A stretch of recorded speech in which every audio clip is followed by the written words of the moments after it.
இதுதான் இன்னைய ரெசிபி. இங்கே நல்ல சாஃப்டாக ரோட்டியும் நான் பண்ணிட்டேன், ஃபுல்காவாக பண்ணியிருக்கேன். வணக்கம், ஹாப்பி மதர்ஸ் டே எல்லாருக்கும். அடுத்த ரெசிபி வந்து பேங்கன் பர்த்தா தான். பேங்கன் பர்த்தானா இந்த கத்திரிக்காயை சுட்டு அதில் பண்ணுறது தான். இப்போ நான் வந்து இந்த பெரிய கத்திரிக்காயை எடுத்துட்டு இது நல்லா வாஷ் பண்ணியிருக்கேன். அப்புறம் ஒரு வெங்காயத்தை மேல் தோலை மாத்திரம் உரித்து வச்சுருக்கேன். 2 டொமேட்டோஸையும் நல்லா அலம்பி வச்சுட்டுருக்கேன். இதில் எல்லாம் கொஞ்சம் எண்ணெயை நல்லா பெரட்டிட்டு இதுக்கு மேலே வச்சு நல்லா சுட்டு எடுத்துடலாம். 2 பச்சை மிளகாயும் நம்ம சுட்டு எடுத்துக்கணும். ஒருவேளை இதில் சுட முடியலை அப்படின்னா நம்ம கையிலேயே கொஞ்சம் தீயில காட்டி அதையும் சுட்டு எடுத்துக்கலாம். மதர்ஸ் டேங்கும் போது எனக்கு எங்கள் அம்மாவோட ஞாபகம் வருது. எங்கள் அம்மாவுக்கு வந்து என்னை ரொம்ப பிடிக்கும். நான் ரொம்ப ஃபேவரட் சைல்டு எங்கள் வீட்லேயே. என்ன குழந்தையிலேருந்தே நான் ரொம்ப நல்லா படிப்பேன். டான்ஸு, பாட்டு எல்லாத்துலேயும் ரொம்ப இன்ட்ரெஸ்ட் எடுப்பேன். அதனால் எங்கள் ஆத்தில் வந்து எனக்கு ரொம்ப பிடிச்சது எங்கள் அம்மாவை தான். அதே மாதிரி எங்கள் அம்மாவுக்கும் எல்லா குழந்தைகளையும் விட எல்லாரையும் விட என்னை ரொம்ப பிடிக்கும். என்ன சாரி எது கட்டியிருந்தாலுமே என்ன ட்ரெஸ் போட்டிருந்தாலுமே ரொம்ப அப்ரிஷியேட் பண்ணுவா. நீ எவ்வளோ நல்லா இருக்க பாரு, உனக்கு எவ்வளோ அழகாக இருக்கு அப்படின்னு சொல்லிவிட்டு. எங்கள் அம்மா வந்து இப்போ வந்து எங்கள் அம்மா இல்லை, போய் 2 வருஷம் ஆகுது. ஆனால் எங்கள் அம்மாவோட கடைசி நாளில், அதாவது எங்கள் அம்மா வந்து கொஞ்சம் இடுப்பை உடச்சிட்டு ஹாஸ்பிட்டலில் ஆப்ரேஷன் ஆகி ஆற்றுக்கு வந்ததுக்கப்புறம் என்னோடய சிஸ்டர் வீட்டில் தான் இருந்தாங்க. அவங்கெல்லாம் இங்கே ஊருக்கு போயிட்டா. அப்போ ஒரு 10 நாளைக்கு எங்கள் அம்மாவோட நானும் எங்கள் ஹஸ்பண்டும் தனியாக இருக்கிற ஒரு சந்தர்ப்பம், யாருமே இல்லாமல் இருக்கிற சந்தர்ப்பம் வந்து ஒரு ஆப்பர்ச்சுனிட்டி வந்து எனக்கு கிடச்சிது. அந்த 10 நாளில் எங்கள் அம்மாவுக்கு என்னால் எவ்வளோ முடியுமோ அவ்வளோ தூரம் நான் சமைச்சு கொடுத்தேன். என்னோடய சாம்பார், என்னோடய கறி எல்லாம் சாப்பிட்டுட்டு இது மாதிரி ஜீவிதத்துலேயே நான் சாப்பிட்டதில்ல அப்படின்னு சொன்னால், அப்போ அம்மாவால் ரொம்ப நடக்கலாம் முடியல. கையில் கொண்டு போய் தான் பிளேட்லாம் கொடுக்கணும். எல்லாமே எனக்கு அம்மா சொல்லி கொடுத்தது தான். அந்த ஒவ்வொரு நாளும் நான் அவ்வளோ இன்ட்ரெஸ்ட்டாக சமைப்பேன். காத்தால் ஒரு பியூட்டிஃபுல் பிரேக்ஃபாஸ்ட் பண்ணுவேன். அதே மாதிரி லன்ச் வந்து ரொம்ப எலாபரேட். அம்மா வந்து கொஞ்சம் தான், ஒரு கப்பில் தான் சாப்பிடுவாள். இருந்தாலும் அவ்வளோ நல்லா நான் பண்ணுவேன், அவ்வளோ இன்ட்ரெஸ்ட்டு. அதே மாதிரி ஈவினிங் டின்னர் அம்மாக்கிட்டே கேட்டு பண்ணுவேன். அம்மாவுக்கு ஒரு கேட்டக்கர் இருந்தாங்க. அவங்க கூட சொல்லுவாங்க, நீங்கள் எவ்வளோ நல்லா சமைக்கிறேன்னு. என்னால் மறக்கவே முடியாது. அதுக்கப்புறம் எங்கள் அம்மாவை என்னால் பார்க்க முடியல. ஏன்னா நான் ஊருக்கு வந்ததுக்கப்புறம் லாக்டவுன்லாம் வந்துடுத்து. அப்புறம் அம்மா வந்து she had a very peaceful end. அந்த எங்கள் அம்மா ஞாபகம் எனக்கு ரொம்ப வருது. எதுவுமே நம்மளுக்கு இருக்கும்போது அதனோட அருமையை விட அதை நம்ம இழந்தப்புறம் அதனோட அருமை வந்து ரொம்ப தெரியும். அதுக்காக அம்மா இருக்கும்போது அருமை தெரியாதுன்னு சொல்லலை. ரியலி ஐ மிஸ் யூ அம்மா.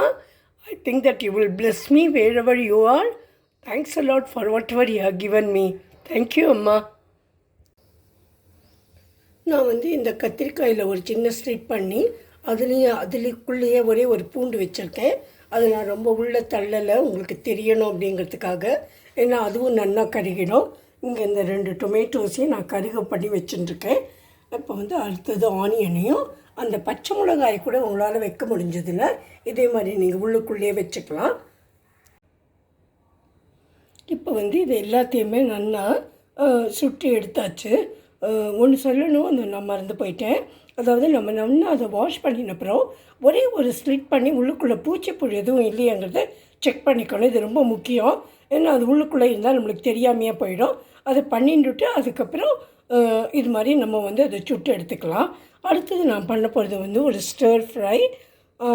அதுக்கு வந்து நான் வெஜிடபிள்ஸ் எல்லாம் எடுத்து வச்சுட்டுருக்கேன். அதாவது ஒரு கேப்சிகமும் 3 டொமேட்டோஸ் 2 ஆனியன் வந்து எடுத்து வச்சுட்டுருக்கேன். நீங்கள் வந்து கலர்ஃபுல்லாக இருக்கிற ஆனியன்ஸ் கூட போட்டுக்கலாம், கலர்ஃபுல்லாக இருக்கிற கேப்சிகம் கூட போட்டுக்கலாம். ஆனால் நேற்று அது ரொம்ப அநியாய விலையாக இருந்தது, அதனால் நான் அது வாங்கலை. அப்புறம் உங்கள்கிட்ட காலிஃப்ளவர் இருந்தாலோ, ப்ரோக்கலி இருந்தாலோ, இல்லை கோஸ் இருந்தால் கூட அதை கூட நீங்கள் போட்டுக்கலாம். நான் வந்து கேரட்ஸ் வந்து போடலை, ஏன்னா அது கொஞ்சம் வேகிறதுக்கு நாழி ஆகும்னு. இப்போ இந்த மேலே கருகின தோலெல்லாம் நான் எடுத்துட்டேன். சில பேர் வந்து இந்த அவ்வளவு கருகுலுமே போகணுன்னு சொல்லி இதை தண்ணியில் அலம்புவா. ஆனால் அப்படி அலம்பினா என்ன ப்ராப்ளம்னா, அதனோட ஸ்மோக்கி ஃப்ளேவர் வந்து கண்டிப்பாக போயிடும். அது வந்து அதனால் நான் வந்து தண்ணியில் அலம்புறதில்லை. வேணால் நீங்கள் ஒரு நல்ல க்ளீனாக இருக்க கிளாத் எடுத்து துடைச்சிக்கலாம். உங்களுக்கு அந்த கறியாக இருக்கிறது பிடிக்கலை அப்படின்னாக்கா. இல்லைன்னா இது ஒன்றும் ப்ராப்ளம் இருக்காது. யூஸ்வலாக நான் இதை அலம்புறது கிடையாது. அப்புறம் இந்த டொமேட்டோஸ் தோலையும் எடுத்துட்டேன்.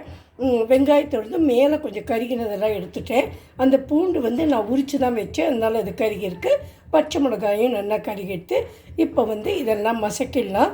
அதாவது இந்த கத்திரிக்காய் நல்லா மசக்கிட்டு இதை வேணும்னா நீங்கள் கட் பண்ணி கொஞ்சம் வதக்கிக்கலாம், உங்கள் இஷ்டம். இந்த டொமேட்டோஸ் அண்ட் ஆனியன் இல்லைன்னா நீங்கள் அரைச்சும் போட்டுக்கலாம்.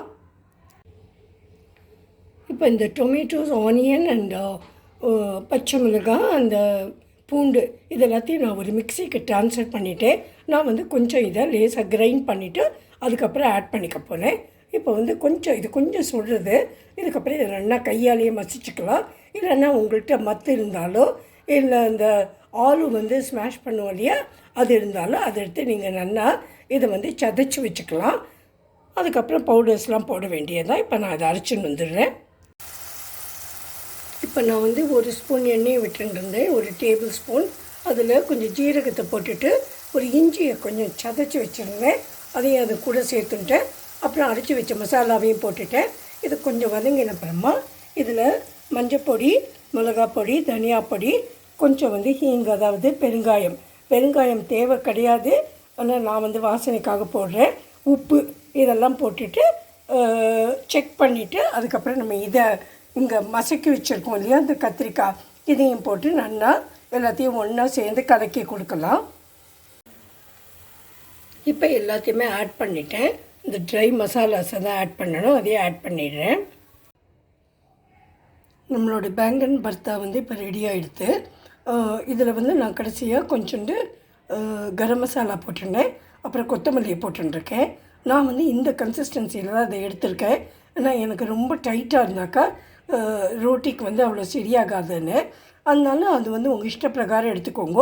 உங்களுக்கு இவ்வளவு தூரம் இது கொஞ்சம் தண்ணியாக வேண்டாம் அப்படின்னா, கெட்டிமாக வேணும் அப்படின்னா நீங்கள் கொஞ்சம் அதெல்லாம் நல்லா வத்தின அப்புறம் அப்படியே கூட எடுத்து இறக்கிடலாம், அது உங்கள் இஷ்டம்தான். இதை இங்கே நான் ரொட்டிக்கு மாவு பிசைஞ்சு வச்சு மூடி வச்சுருக்கேன் காத்தாலேயே. இப்போ இந்த ஸ்டர் ஃப்ரைக்கு வெஜிடபிள்ஸ் எல்லாம் கட் பண்ணிடலாம். இப்போ வெஜிடபிள்ஸ் ஸ்டர் ஃப்ரை பண்ணுறதுக்கு 2 டேபிள் ஸ்பூன் எண்ணெய் விட்டுட்டேன். 2 டேபிள் ஸ்பூன் கூட இருக்காது, 1 தான் இருக்கும். அது பறந்து இருக்கிறதுனால அப்படி தெரியுது. அதில் கடுகும் ஜீரகமும் போட்டுருக்கேன். இங்கே வெஜிடபிள்ஸ்லாம் கட் பண்ணி வச்சுருக்கேன். இதை அதில் போட்டு நம்ம பண்ணிடலாம். இப்போ வெஜிடபிள்ஸ்லாம் நான் போட்டுட்டேன். இதை கொஞ்சம் ஹை ஃப்ளேமில் வச்சு கொஞ்சம் நல்லா வதக்கணும். அதுக்கப்புறமா நான் கொஞ்சம் பட்டாணி தண்ணியில் வேக வச்சு வச்சுருக்கேன், அதையும் இது கூட ஆட் பண்ணிடலாம். அதுக்கப்புறம் இதில் மசாலாஸ்லாம் ஆட் பண்ணணும். இந்த ஸ்டர் ஃப்ரை வெஜிடபிள்ஸ் ரெடி ஆகிடுது. இதை 3 விதமாக பண்ணலாம்.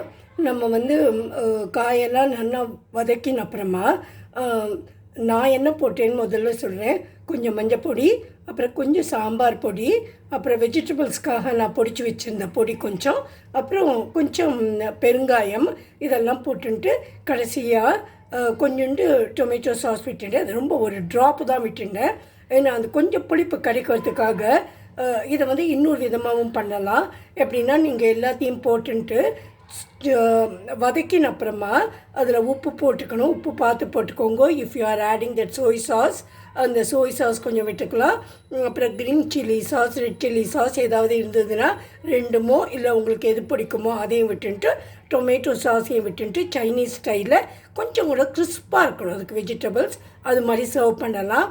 அப்படி இல்லைனாக்கா நீங்கள் இந்த மாதிரி மிளகா பொடி, சாதாரண மிளகா பொடி, தனியா பொடி, ஜீரகப்பொடி, கொஞ்சம் கரம் மசாலா இதெல்லாம் போட்டுட்டு நம்ம இந்த ஆலு புஜியா கடையில் கிடைக்கும் இல்லையா, சின்ன பேக்கெட், அதை எடுத்து அதை கொஞ்சம் நல்லா சின்ன பிளெண்டரில் போட்டுட்டு அதை ஒன்றும் பாதியமாக உடைச்சுட்டு இதுவும் கூட ஆட் பண்ணி பண்ணலாம். ஒரு இலக்கலைக்குன்னா அதுவும் ரொம்ப டேஸ்ட்டாக இருக்கும். உங்களுக்கு ஆலு புஜியா வேண்டாம் அப்படின்னாக்கா நீங்கள் கடலை மாவு இருக்கு இல்லையா, அதை நல்லா ரோஸ்ட் பண்ணிக்கோங்க வெறும் கடாயில், அதை இது கூட ஆட் பண்ணிக்கலாம். எல்லாம் உங்கள் இஷ்டம்தான். குக்கிங் நம்மளுக்கு எப்படி பிடிக்குமோ அப்படி தான் நம்ம பண்ணணும். எங்காத்தில் இந்த சோய் சாஸ் இதெல்லாம் போட்டால் என் பையனுக்கு அவ்வளோ தூரம் அதெல்லாம் இஷ்டம் கிடையாது. He is a very very traditional type of a person. அதனால நான் வந்து இன்றைக்கி அவனுக்கு பண்ணுறதுக்காக நான் வந்து இதை பண்ணினேன். அவன் வந்து காத்தாலே எனக்கு ஹாப்பி மதர்ஸ் டே சொல்லிவிட்டு உனக்கு என்னம்மா வேணும்னு கேட்டான். அவன்கிட்ட என்ன கேட்குறதுன்னே எனக்கு தெரியல. ஒன்று நீ ஏன் எனக்கு பெரிய கிஃப்ட் தாண்டா, நீ என்ன கிஃப்ட் கொடுப்ப எனக்கு, நீ எல்லாமே கொடுத்துட்டேன்னு. இல்லைம்மா நான் அவனுக்கு ஒரு ஃபஸ்ட் கிளாஸ் சாரீ வாங்கி தரேன்னா, சாரீ வைக்கவே இடம் இல்லை. நானே வந்து இந்த சம்மருக்காக நிறைய சாரீஸ் வந்து காட்டன் சாரீஸ்லாம் வாங்கினேன். அதனால நான் சொன்னேன் இப்போ வேண்டாம் கண்ணா, இப்போ இடமே இல்லை எனக்கு பீரோவில், அப்புறமா நான் வாங்கிக்கிறேன் அப்படின்னு சொன்னி he gave me a beautiful hug and then he went. மறுபடியும் சொல்கிறேன், எல்லோரும் ரொம்ப சந்தோஷமாக இருங்கோ. உங்கள் குழந்தைகளுக்காக நன்னா சமைச்சு கொடுங்கோ. அவளோட எல்லா விருப்பத்தையும் உங்களால் முடிஞ்சதுன்னா நியாயமான விருப்பங்கள்லாம் நீங்கள் வந்து நிறைவேற்றி கொடுங்கோ. குழந்தைகள்கிட்ட என்றைக்குமே கோச்சிக்காதேங்கோ. அவள் ஏதாவது 1-2 தப்பு பண்ணினாக்கா அதை நம்ம மன்னிச்சிடணும். இதெல்லாம் உங்களுக்கு நான் அட்வைஸாக சொல்லலை, எனக்கே நான் சொல்லிக்கிறேன். ஏன்னா எனக்கு இப்போ எல்லாம் பேரம் பேத்தி தான் இருக்கா. அதனால் அவளுக்காக நான் சொல்லிக்கிறேன்.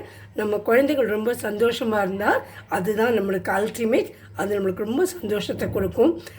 உங்களுக்கு எல்லாம் ரொம்ப ரொம்ப happy motherhood and very very happy mother's day. See you in my next video. Thank you friends.